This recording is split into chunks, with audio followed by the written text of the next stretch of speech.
La récré des petites lumières.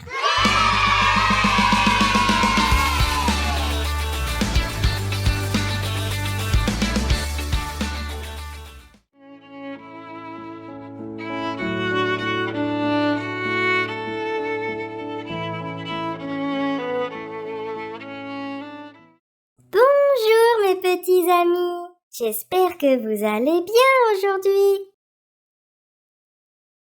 Coucou petit panda. Eh bien, que fais-tu donc là, assis sur ton tabouret depuis des heures?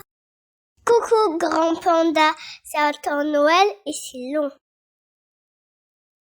Eh bien, pour te faire patienter, regarde et écoute cette histoire. Et vous aussi les amis. Bien avant la naissance de Jésus, Dieu envoya des prophètes pour annoncer sa venue sur terre. Un prophète est un homme qui a été appelé par Dieu pour parler en son nom. Il reçoit la parole de Dieu par révélation et l'annonce ensuite au peuple. Un jour, un prophète nommé Ésaïe est venu annoncer aux Israélites la venue d'un sauveur. Il leur a dit : « Car un enfant nous est né, un fils nous est donné, et la domination reposera sur son épaule.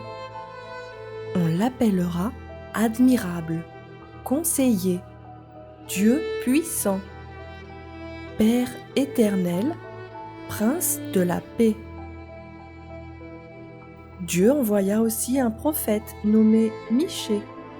Son message aux Israélites était celui-ci : « Et toi, Bethléem Ephrata, petite entre les milliers de Juda, de toi sortira pour moi celui qui dominera sur Israël et dont l'origine remonte aux temps anciens, au jour de l'éternité. » Mais de quel sauveur s'agit-il ? Nous allons le découvrir tout de suite.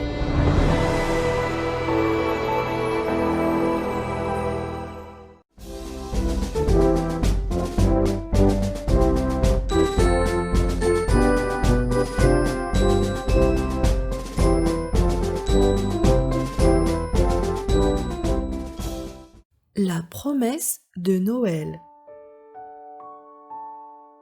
Il y a très longtemps de cela, si longtemps que c'est difficile de l'imaginer, Dieu a promis qu'un nouveau roi viendrait.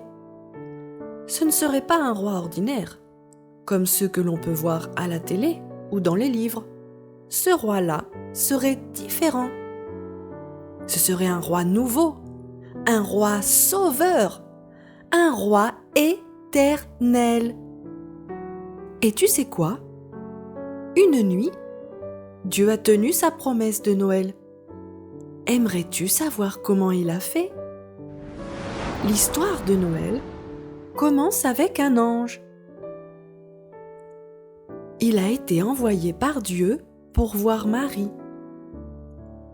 L'ange a porté un message exceptionnel. « Marie, tu vas avoir un bébé. Ce sera un bébé exceptionnel. Dieu a promis que ton bébé deviendrait roi. Pas juste pour quelques années, mais pour toujours. Il sera le roi éternel. » Et comme Marie était sur le point de se marier avec Joseph, Dieu a envoyé un autre ange. Cet ange est venu rendre visite à Joseph. Il était porteur d'un message exceptionnel. « Marie va avoir un bébé exceptionnel », a dit l'ange à Joseph. « Son bébé sera roi et il sauvera son peuple. Ce sera un roi sauveur. » Dieu avait promis que son nouveau roi allait naître dans un petit village du nom de Bethléem. Et c'est là-bas que Joseph et Marie sont allés. Mais il y avait vraiment beaucoup de monde à Bethléem. C'est pour cela qu'à sa naissance, le bébé n'a pas dormi dans un lit, mais dans une mangeoire. Dans toutes les autres mangeoires de Bethléem, il y avait de la bonne nourriture pour les animaux qui avaient faim. Mais dans cette mangeoire, il y avait un tout petit bébé. Ce bébé était le roi nouveau, envoyé par Dieu. Les bergers qui étaient dans les champs ont eu la surprise de leur vie. La nuit était calme et sombre, et tous les moutons roupillaient. Quand soudain, un ange est apparu dans le ciel. Brusquement, le ciel était tout illuminé et les bergers ont eu la peur de leur vie. Mais l'ange avait un message exceptionnel pour eux. « N'ayez pas peur! J'ai une excellente et extraordinaire nouvelle à vous annoncer, » leur a dit l'ange. « Le roi choisi par Dieu est né ce soir. Il va sauver son peuple, comme Dieu l'a promis. Ce sera le roi sauveur. » Tout à coup, une foule immense d'anges est apparue à ses côtés. Ils étaient tous débordants de joie et ils célébraient la bonne nouvelle. À leur tour, les bergers étaient eux aussi débordants de joie. Ils se sont donc dépêchés d'aller voir le nouveau roi. Et ils l'ont trouvé, là, couché dans une mangeoire, comme l'avait dit l'ange. Mais ils n'étaient pas les seuls à avoir entendu la bonne nouvelle du nouveau roi promis. Loin, très loin d'ici, vivaient des sages qui avaient aussi reçu un message.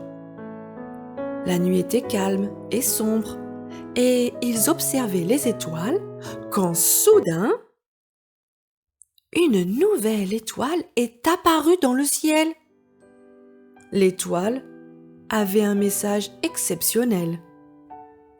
Les sages savaient ce que cela voulait dire. Un roi très exceptionnel était né, le roi de tout le peuple de Dieu. Cet enfant était le roi nouveau qu'on attendait. Les sages étaient débordants de joie. Ils ont fait un long voyage pour aller voir le nouveau roi et ils l'ont trouvé là, comme l'étoile le leur avait montré. Tout ce que Dieu avait promis s'est réalisé. Il existe de nombreux rois dans le monde, mais Dieu a envoyé le plus grand de tous les rois. Il a envoyé un roi nouveau, un roi sauveur, un roi éternel. Et sais-tu comment s'appelle ce roi? Il s'appelle Jésus. Jésus, c'est le roi de mon cœur. Et c'est la naissance de ce grand roi, Jésus, notre sauveur, que nous célébrons à chaque Noël. Nous célébrons le plus beau cadeau qui n'ait jamais été donné. Dieu nous aime tellement qu'il nous a envoyé un merveilleux cadeau, son Fils unique, Jésus. Jésus a quitté le ciel et toute sa gloire, et il est venu sur cette terre pour nous montrer l'amour de Dieu, pour nous montrer comment vivre et pour payer le prix de nos péchés en mourant sur une croix. Il fallait qu'une personne sans aucun péché, Jésus, paye pour toutes les fautes des hommes. Le sacrifice de Jésus à la croix de Golgotha est le plus beau cadeau que Dieu nous a offert, car il nous offre le pardon de nos péchés et la vie éternelle. Mais pour qu'un cadeau soit vraiment à nous, nous devons l'accepter. Alors, acceptes-tu ce cadeau que Dieu te fait? Acceptes-tu Jésus dans ton cœur? Moi, je l'accepte de tout mon cœur. La naissance de Jésus a suscité une immense joie. Et nous sommes toujours dans cette joie. Jésus est vivant et il prépare le ciel pour nous. Un jour, il reviendra nous chercher et nous serons avec lui pour l'éternité. Nous avons vraiment reçu le plus beau cadeau qu'on puisse imaginer. Un sauveur qui nous aime et qui nous comprend. Alors, disons merci à Dieu pour ce cadeau merveilleux. Merci Seigneur d'avoir envoyé Jésus. Merci pour ce cadeau. Le verset du jour. Mais l'ange leur dit, « N'ayez pas peur, car je vous annonce une bonne nouvelle, qui sera une source de grande joie pour tout le peuple. Aujourd'hui, dans la ville de David, il vous est né un sauveur, qui est le Messie, le Seigneur. » Luc, chapitre 2, versets 10 et 11. Bonjour les enfants! Eh bien, je vois que les pandas ont dit tout ce que nous devions savoir sur Noël. Mais je vais conclure en vous lisant un verset de la Bible. Vous pouvez l'ouvrir avec moi. C'est dans Jean, chapitre 3, verset 16. Et la parole de Dieu nous dit, « En effet, Dieu a tant aimé le monde, qu'il a donné son Fils unique, afin que quiconque croit en lui ne périsse pas, mais ait la vie éternelle. » C'est un magnifique verset, vous pouvez le garder dans votre cœur pour toujours. Et vous savez les enfants, fêter Noël, eh bien ce n'est pas seulement recevoir des cadeaux ou manger un bon repas en famille.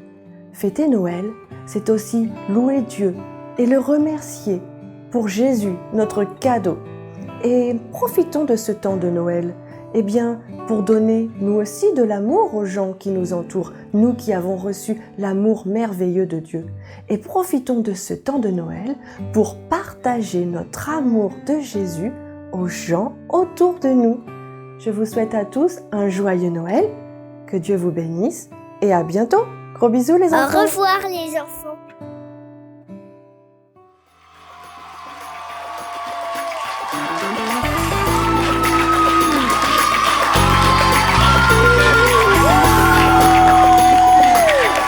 On va dire à Dieu combien on l'aime et combien il nous remplit de joie.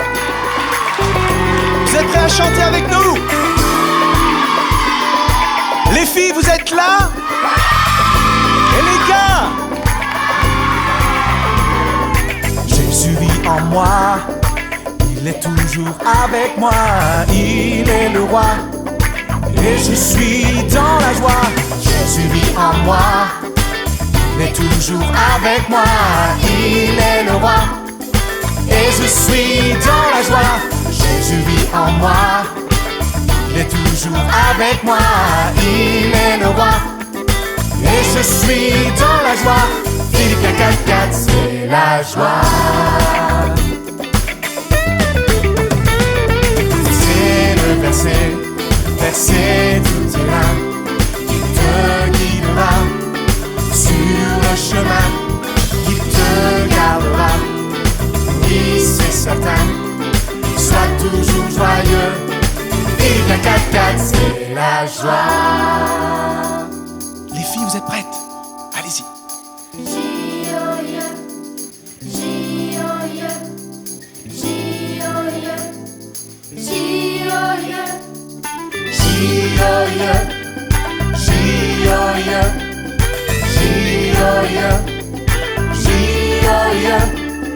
Philippiens 4:4, c'est la joie. Jésus vit en moi, Jésus vit en moi, il est toujours avec moi, il est le roi, et je suis dans la joie. Philippiens 4:4, c'est la joie. C'est le verset tout est là, qui te guidera sur le chemin, te gardera, oui c'est certain, sois toujours joyeux. Philippiens 4:4, c'est la joie. Les gars, vous êtes prêts?